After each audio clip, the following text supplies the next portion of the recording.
Good morning, everybody. It is Sunday, and it's actually not bad outside. I stepped outside to throw some recycling out, and it didn't feel that warm. So I'm hoping that later on, if I get a chance to, I can run my recycling to my local recycling center. Excuse me. Um, I told you guys yesterday that I was going to try to do a Bible verse today, or I was thinking about it, and um, honestly, to be wholeheartedly honestly, I did not prepare myself for that today, but I do want to read. I do want to read a passage out of my notes from Matthew 6:33 and 34, and it says, "But seek His kingdom and His righteousness, and all things will be given to you as well. Therefore, do not worry about tomorrow, for tomorrow will worry about itself. Each day has enough trouble of its own." And the reason why I read that particular passage is I have two questions from viewers about the future. Now, I don't worry about the future. I really don't. I try to live in the day or in the moment, because I do find that worrying about tomorrow can bring too many headaches and issues, that you don't get to live your life. You worry so much about the future that your current situation becomes difficult. And I learned that a long time ago, because I used to worry more and more about the future because, well, when I was worried about the future, it was because of family tragedy.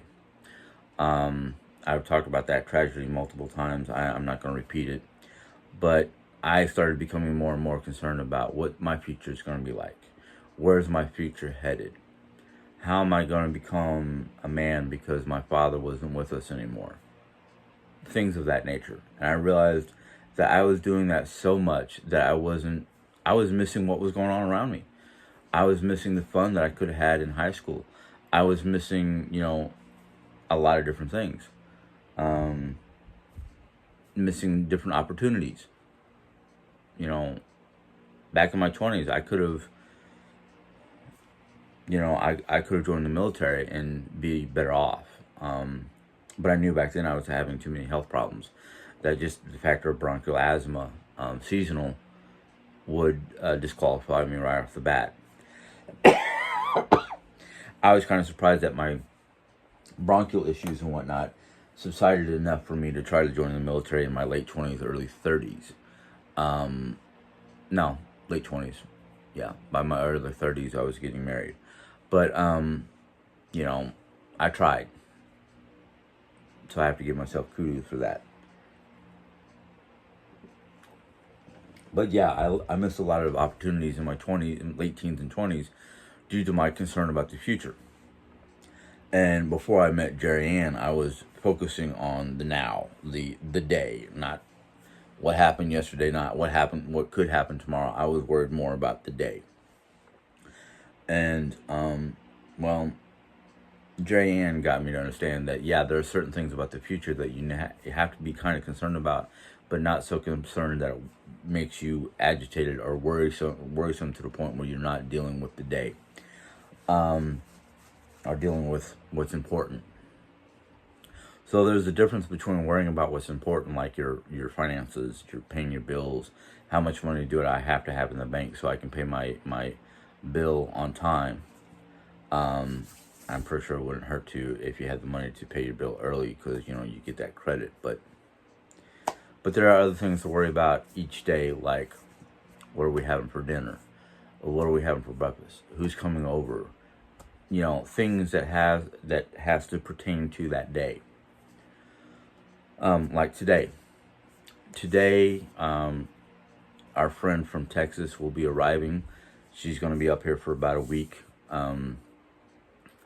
Because she has to be back in Texas for a medical appointment or something like that. But she wanted to come up here before she's having some stuff done that I don't fully understand. I'm not going to talk about it because it's her thing. But she's going to come up here for at least a week to visit, see how things are going and whatnot. So today is just like making sure the guest room is ready for her, clean up in our room, our bedroom. We have to find some paperwork for Jerry that she has to sign and deal with. Important things like that. And between all that, I'm going to try to do laundry and get that all situated. But that's today. We're worrying about today. Tomorrow, it's Monday. We know certain things are going to happen on Monday because they're just becoming, a routine. But other than that, I don't know what's going to happen tomorrow. So I just have to worry about that tomorrow. But because of these two questions, I'm going to tell you what I know. The first question, and I'm sorry I forgot to write down the names for the people who asked this question, but somebody asked me, what am I looking forward to when we go camping?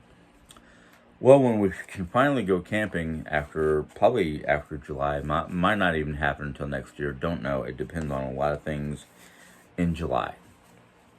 And that's the future. And the only thing I know about that is it's going to be Jerry's birthday. She has a doctor's appointment to see if she can finally start walking and get rid of that brace, that kind of stuff. But as for what am I looking forward to, besides getting out in nature and getting away from civilization and enjoying the natural wonders of our world, it will help me reconnect to nature. It will help me reconnect and how do I say this? Ground myself back to, the natural world, which is more important than the modern day world in my brain. I do enjoy, the cookouts, the campfires, the looking up at the stars at night while keeping warm by the fire, the smell of the night air, the sounds of nature, And as for where we've talked about where we would go our first official camping trip. Rolla is literally on the edge of the Mark Twain National Forest. We've got we got the Merrimack Springs and Riverway. We've got Osage Beach and Lake of the Ozarks. Plenty of campgrounds and places to go around here. It's just, deciding which campground we're going to go to, or we're going to just try to go boondocking, which means out in the middle of nowhere with nothing around us except for nature. We don't know yet. We haven't made that decision. It's just we are looking forward to the possibility of doing it. The next question is, do we have any special plans for 4th of July? Well, under the circumstances with Jerry's health and whatnot, we haven't really done anything much for the 4th of July except for because we live in an area that allows us to shoot off fireworks and whatnot. Mom's not a big firework type person because it's just too much noise for her. But right here in my little neighborhood, a lot of our neighbors will set off their own little fireworks and whatnot. But a lot of times, like the first 4th of July, we were here and we didn't go to Lions Club Park to see their display. We just sat. Well, the first year when we moved into this house, we actually found out that if we sit in the road, basically in our camp chairs, we can literally see all kinds of fireworks displays all around us. Not just from the people setting off their own little, firework system or whatever. But Lions Club Park, we can see there's a park over here that shoots off, people shoot off their own display. There's all kinds of firework displays all around us. So it's like, choose a spot, sit down. If it's not too buggy or too hot, we can watch the fireworks. Otherwise, my biggest issue with 4th of July, and this is me, and this is because of past experience, I know I said, past is past. It's done and over with. There's not much we can do about it, but we can look back at our past to say, I think I've learned some lessons. But in Germany, because the Europeans love what Americans did for them to liberate them from Nazi control. If you were to drive down to the riverfronts in Germany, like along the Mosel or Rhine River, they do a display on the 4th of July known as the Rhine of Flame. And what it is these barges that were rented out or whatever, and they float up and down, they float down the river, and they just constantly shoot off fireworks. They're just constantly putting a firework display.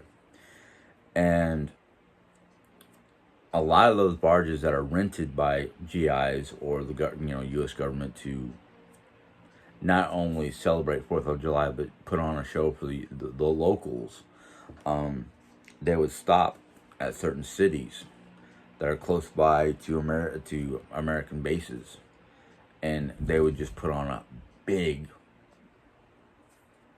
display that would light up the sky for I don't know how far, but it was like the biggest, best fireworks display I've ever seen in my life. And that was back in my pre-teens, 8, 9, 10 years of age, or was it 10, 11? See, we got there in 80, so I would have been turning 9. So 9, 81 would be 10, 83. 82 would be, so 83 I was 12. So we were living in Germany when I was 12 years of age. 11 or 12, somewhere around there. But we've gone to fireworks displays in Phoenix, and that's nothing compared to Germany, And so, Germany kind of spoiled me when it came to the 4th of July because of their fireworks display. And it's not that I don't want to celebrate the 4th of July, but to me, it's not just about the fireworks. It's about the factor of, sorry, I keep on using that word. It's about the fact that the 4th of July represents the day of our independence from British control. Now, I don't need fireworks for that. I just need to know history. And I love history, so, But I don't have any specific or special plans for the 4th. Next year, if Jerry's able to do whatever she wants without any restrictions or hindrance because of a back brace or a rollator or anything like that, God forbid she still has to use that thing. We're both looking forward to a time where we can get rid of all that stuff or at least stick it in storage and she can do her own thing. But I would love to be able to live closer to good family and friends and whatnot, that we can all get together at a picnic, for a big picnic and watch the fireworks go off. Or if one of my family members is it likes playing with the fireworks and whatnot, set off our own little display, that would be awesome. But that would be somewhere down in the future.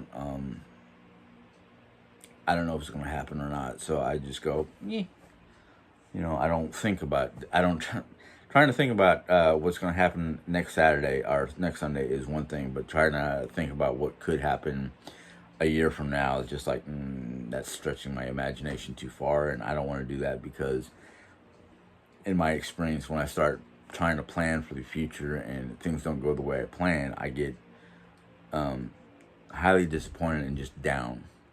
I just kind of go, I become, depressed and sad and just, upset and not something I want to do anymore. But like the Bible says, don't worry about tomorrow. It has enough of its own troubles. Worry about today. And that's what I've been trying to do. I used to be able to do it quite easily, but with all the things going on because of the cancer that Jerry came down with, and Mom's starting to break down, basically. Not break down like in emotionally, but break down because of her body, you know. And even though Mom's like, don't worry about me, you've got enough on your plate. And I'm like, Mom, no, it don't work that way for me. I know a lot of people sit there and go, you need to take care of yourself as much as you're taking care of your family. But mentally, I can't figure out how to do that. I worry about my family more than I worry about myself. Why that is, I don't know. It's been that way since as far back as I can remember.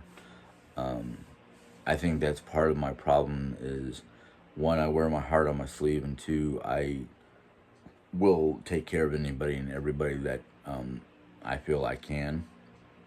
And it can get me into various kinds of trouble because, I mean, not that I'm a sucker, because I do analyze the situation before I help somebody, but there are certain kinds of things I can do to help people. Around my house, I try to do as much as I can,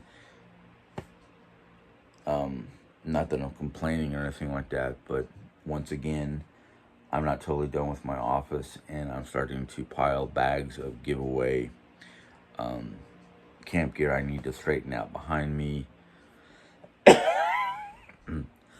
Excuse me.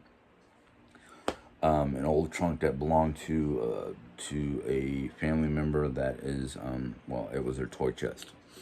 And that family member has, unfortunately, is no longer with us due to the COVID situation back in New York. And we want to give this back to that family. For a lot of different reasons. That, in fact, has got a bunch of stuff that's supposed to go back to New York anyhow for the sisters. And, I'm just, as long as I can get in here and enjoy my space, I don't care. I don't want to see it as bad as it was once before, but still, it's one of those things that I do because, like, okay, where can we put it? Well, I could have left it in the guest room, but since we have a guest coming to visit us for a week, I need to get it out of there, and the only place to put it is in here.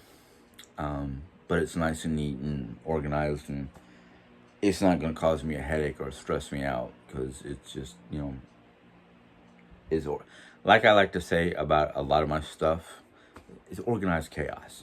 It's, it is literally organized chaos. And I'm good with that. I'm good with that. But life still goes on. We still have things to do. We still have living to do. I know a lot of people say, look at our lives and you're not really living, you're just surviving. I'm like, well, surviving is still part of living. I mean, we're not going out and having big parties or going to parties or going out trying to paint the town red or anything like that. But, we're happy.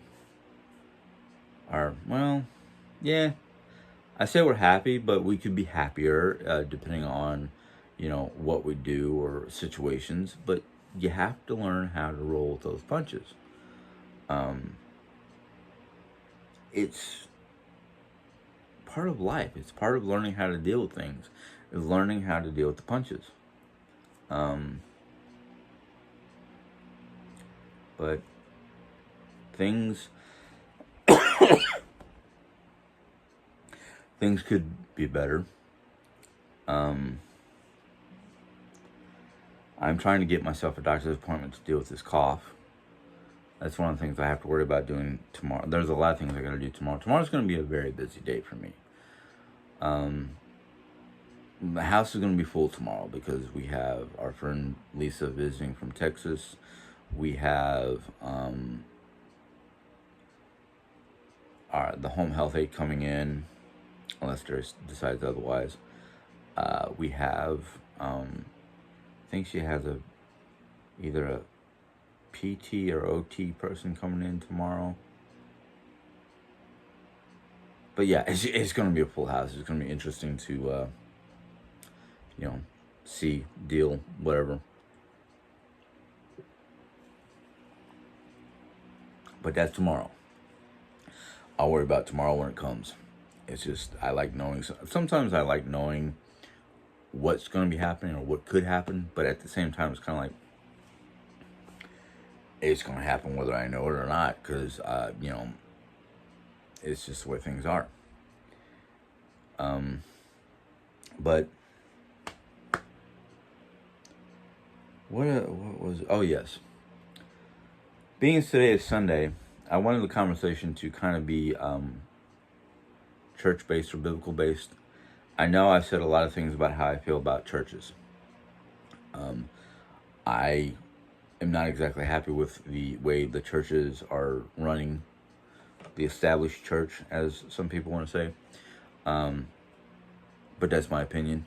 If you go to church, hey, that's fine and dandy. That's your choice. I mean, I don't go to church no more because I don't feel the church is doing what it should be doing, or at least my church, or the church I used to go to. But I don't think a building is going to determine your righteousness. I think what's going to determine your place in heaven, or what we're going to call it, is by your heart, what you believe in, how strong your faith is. I don't think a church is going to determine that. I think your walk in life, your faith in God, the good deeds you do. And I sometimes fear for people because I can sit back and look around, or even just read some of the messages that my wife gets or I get, and go, boy, this person has either got a problem mentally, or their idealism of right and wrong just seems a little askew. I mean, I don't want to talk ill about any individual person, but there are people out there who are making videos based off of Jerry's videos or my videos and making mockery of us. And I'm like, I'm not here to judge, but that's just bad juju. And I use the word juju for a lot of different things when it comes to just what could come back around at those people. Yeah. I mean, it's their choice. And I think a lot of our choices determine how good we are, how positive we are, and what kind of what does the Bible say? Riches in heaven await us, or await them. But the thing is, and one of the biggest things I love about Christianity is the factor that no matter what we do, our sins can be forgiven based, well, I don't know what it would be based on, but our sins are basically forgivable. I think there's only a handful of things that we could do here on earth that would be considered unforgivable, like this. I mean, I think the biggest, if it was my choice, and it's not, but I'm just going to tell you, the way my brain works is, there are at least 3 major sins that could be committed here on earth that would be considered unforgivable. Murder is one of them. Murder is like the top one. I think that is the most unforgivable thing, because you're taking another person's life. Now, if you're taking that other person's life in defense of your family or yourself, that would be forgivable, because that would be considered self-defense. But to just go out and murder another person just because, because, well, a lot of people do something like that because they just don't have any self-control over their anger or their emotions, and somebody just causes a person to snap, and that person goes out and commits murder. That's one of the To me, that's like the biggest no-no. Theft. Theft is one of those things what you have to look at, because I mean, just like the first one, if you're doing, if you're doing something like, you're stealing food because you're hungry and you have no money, that one is kind of like on the edge, because I mean, if you're feeding yourself, you can earn that food. You know, if I had a big piece of land or a big piece of property and I had money and I had plenty of food, if somebody were to come to me and say, hey, look, I see you've got all the things, all the riches and all the things and then some, I'm willing to work for you so I can have a meal. Or I'm willing to work for you to earn money so I can go feed myself, I would be like, sure. What are your skills? Maybe I need somebody to do my lawn. Maybe I need somebody to help me with a building project. I'm willing to work. I'm willing to work on the barter system. I think the barter system was one of the greatest systems ever devised by mankind, because you're working for somebody to earn a meal or to earn money. I mean, that's basically what our job system is like nowadays, but back then it wasn't money, it was food, clothing, something they needed. Hey, I don't have no money, but I need this tool repaired. What can I do for you? I mean, help you with the bellows, help you, put wood on the fire so you can have enough fire to work your forge. Hey, I have nothing and I need something. Do you need me to cut down some wood for you? Do you need whatever?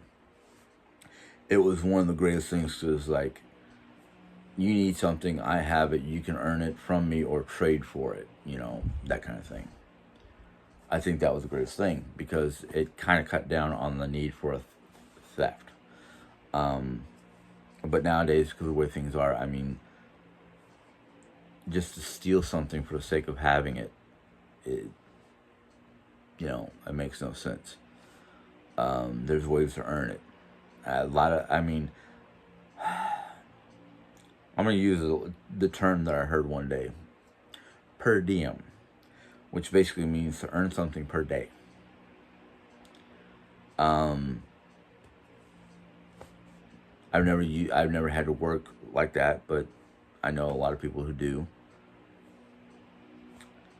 I think if the world would drop its issues with culture, color, creed, religion, all that, I think we can make things so much better that there would be no need for theft.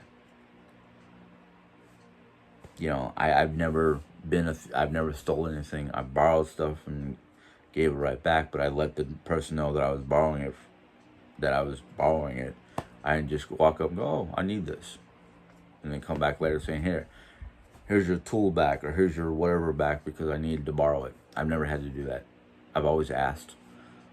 Most people have no problem as long as you return it in good condition, or the condition you borrowed it in. The third one, which I think is one of those borderline unforgivables, is, well, no, actually, it's a total unforgivable. It's right up there next to murder, rape. Rape or human trafficking, slavery. Why is there such a thing still around? I mean, human trafficking especially, which usually ends up involving, the other crime. And I don't like the idea of the other crime, because it's forcing yourself on somebody else.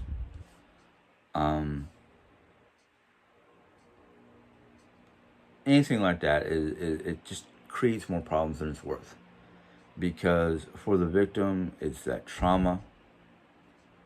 It's the possibility of carrying a bastard child. It just,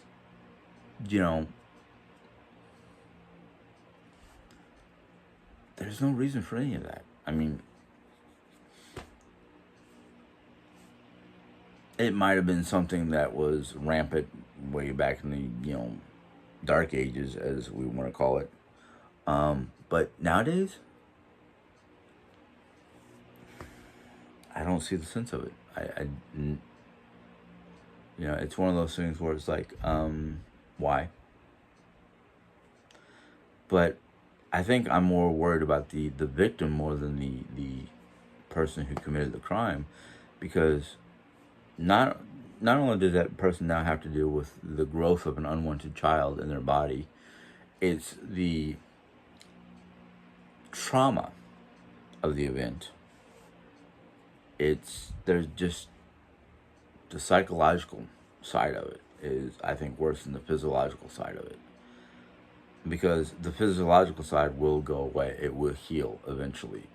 The child can eat. I hate the idea of abortion, but I'd rather have the child come to be born and given up to for adoption. Um, it's just, I know the seven deadly sins, and unfortunately, well, these are seven deadly sins created by I'm assuming created by one of the different religious groups or churches, because some of them it's just like, okay, some of them can be dealt with and changed, but you know, gluttony. Gluttony is one I can never figure out, because factor is it gluttony for food? Because when these seven deadly sins were written out, basically, gluttony was more about the food and the wine and the overconsumption. But you can have gluttony over other things. It doesn't always have to do with food. Sloth or laziness. Well, I don't consider that a sin. I just consider it a problem with the person's desire to do anything. I don't remember all the deadly sins. I'm sorry. I don't deal with those. Not because of the fact that I don't think all of them are viable, but because of the fact I just never learned about them until I got married. And because the Christians, and I'm not trying to separate that Catholics are not Christians, but most Christians do not deal with the deadly sins. They're not part of their education. It is for the Catholic Church and the Catholic people. I'm not saying there's anything wrong with this, but it's one of those things where it's like, I think the idea when they were written out and talked about and taught was to keep the people from becoming lazy or greedy or anything like that. Even though back in the 1300s, the church and the royals were very greedy and wanted everything for themselves, while they tried to keep the commoners under their boot or under their thumb. That was kind of the mainstream thought of a lot of the stories I heard from the 1300s. That and the factor, the Catholic Church wanted to blame people who did not follow the Catholic Church for the plague, or the Crusades, and then it became like we have to convert everybody either by mass or by force. So basically, anybody who didn't want to follow the Catholic Church back in the Dark Ages were either put to death or converted into their church. I know a lot of people think, oh, you're just bashing the Catholics because you don't like them. No, I married a Catholic. My father was Catholic, until he got married. And then they became Pentecostal or Presbyterian. I don't remember which, but I think it was Presbyterian. No, because mom was raised Presbyterian, and I think my mom and my dad agreed that it would be best not to follow either family's religion. They still followed Christianity or Christ, but they didn't conform to a particular group, like Pentecostal, Presbyterian, Baptist, Catholic, Church of Christ. You know, they decided to go non-denominational because they didn't want to follow a particular group. They just wanted to, remain Christian Christian, following the ways of Christ. That's what me and Jerry do. We don't go to church anymore because in fact we haven't been able to find one that's comfortable for us. She got excommunicated or whatever for marrying me. No big deal. I was like, hey, that's your rules. There is nothing in the Bible that says that if somebody of a different faith marrying somebody else of a different faith is wrong, because we're still following Christ. So it's a lot of craziness, and I just kind of went, hey, she's still following God's ways and Christ. I'm trying to follow Christ and His ways. We don't go to church anymore because in fact we just don't feel comfortable because of the way they look at us or treat us. And I give to the poor when I see them. I'd rather give directly to the poor than give it to a church and hope they spread the wealth. That's the problem with modern day churches. They have to keep X amount of money for, the building. They give X amount of money to missionaries. I don't know what other charities they may give to. So I'm just like, no, I'd rather see an old veteran or somebody who needs a little pick me up or help because unfortunate situations. I'd rather give them a couple dollars out of my wallet than I hope my money is being used properly when giving to the church. That's just the way I am. Does that mean I'm no longer following the will of God because I don't go to a building? When the Bible states clearly, when two or more come together in my name, I am there. It says it right there in the Bible. It doesn't say that these people have to be in a building or in a church. In fact, during the age of Christ, they didn't have established buildings. They just met at a house. A member of the, either one, somebody from the town that they're in, because they went town to town.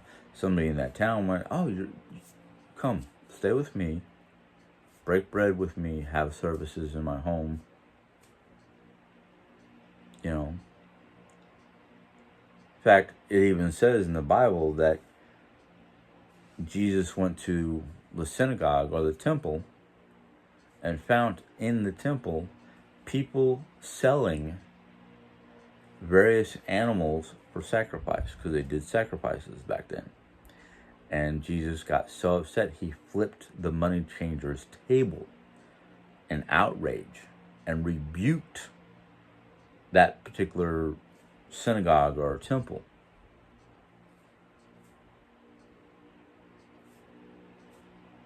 So right there, that kind of tells me that even modern day churches are wrong because of the money collecting.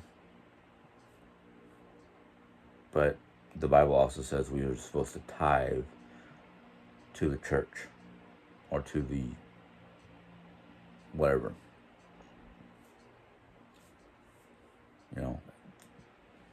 Yes, there's a lot of things in the Bible. Some people go, it's contradicting. No, you have to look at the times. You have to look at the situation. It was the factor that the synagogue was trying to collect money off of people who could not get or afford or raise their own lambs or whatever for the sacrifice of the temple, to the temple at the time.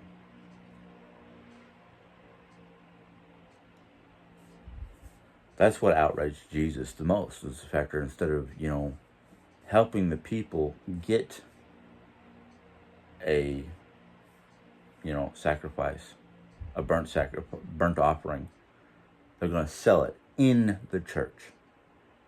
Not in a marketplace, not someplace else, but in the church. Okay. Yeah. I think, that would probably upset me too if I had to deal with something like that. But I'm not Jesus. We're not living in those times no more. Yes, the Jewish synagogue does allow people to bring in food and whatnot to be blessed for their holy days by the rabbi. We have our own various feasts or celebrations. Granted, we don't have a minister or somebody coming in to our home to bless the feast, or taking the feast to the church to be blessed. It's two different religious beliefs, but they ultimately worship the same person. Granted, the Jews are waiting for the second coming of Moses, while the second coming came. His name was Jesus. But I'm not going to condemn them for not following Jesus, because they still pray to God or Yahweh. We're basically, worshiping the same person or the same entity, just different ways of doing their services or their holidays or whatnot. Nothing wrong with that. I don't think there's nothing wrong with any religious group that worships God. Now, somebody like me who's read different religions and belief systems, yeah, we all kind of worship the same person, but they're all different names and different views. We've got Yahweh, we've got Jesus, we've got Krishna, we've got Muhammad was supposed to be a prophet of God. Yeah, the Buddhists and whatnot might have different ways, but the thing is, are they worshiping God, or are they worshiping something totally different? I don't know. I've never really been with them. I've only read books, and I still have questions, but I don't know who to talk to. Now, if I wanted to learn a little bit more about Muhammad and the Islamic beliefs, there is a place here in town that I can go to speak to somebody about it without getting into big arguments. I just, he was, according to what I read, he's a prophet of God, but who is their God? Who is beyond Muhammad? What's beyond Muhammad? What's the base information of Muhammad? Now their idealism of, if you're a good Islamic person, you get to go to wherever and you're gifted 40 virgins or something like that. I don't know. But yeah, that's something that would be like, don't think it works that way. But, these are different people, different groups, different religions, different belief systems. And I'm not saying that no one of them are right or wrong. I'm just saying that everybody has their own way to worship what I've gathered to be one deity, one central, like the Norsemen. Norse stories, Norse legends, Norse mythology talks about Odin, the Allfather. He was the head honcho, and he had his kids, and his kids had kids, and they're all considered gods or goddesses of the Norse belief system or Norse mythology. And instead of saying heaven, they said Valhalla. The thing is every religion I've ever read about or heard about always has a central deity, a main head honcho. Roman mythology, Greek mythology, they had their head guy, and then he had his brothers who were also gods, and their kids. You know, eh, every religion, even the mythological, like the mythological Aztecs and Incas and their belief system, and the Romans, the Greeks, the Norsemen, even in England before Christianity came to England via the Crusades or something like that, their native people, before things got changed around, they had their belief system in nature and whatnot. The Celtics, the Druids, the Picts. They didn't have Christianity until the Romans. Was it before the Romans or after the Romans? No, it had to be after the Romans, because nobody knew about the countryside known as England today, or the UK today, until the Romans came. Of course, the Romans were trying to conquer just about all of Europe until they ran into the wrong group of people in what is now known as northern Germany, Denmark. And they weren't known as Danes back then. They were known as the Gaul, the Mythogaul, and the Visigoth, three main tribes of Europe. And those three main tribes got tired of being basically slaughtered by the Romans, and so they gathered up their tribesmen and their fellow countrymen and marched on Rome and nearly destroyed Rome until the emperor at the time went, "Whoa, what do we do wrong? Don't destroy us, just take everything in our treasury and go away." So, yeah, little bits and pieces of history there. But anyhow, almost 50 minutes long. I've talked a little bit about religion. I talked about a little bit about, some of the questions I was given, or asked, I should say. Hopefully you guys enjoyed this. I know I went a little everywhere. That's because of the way my brain goes, but I tried to stick to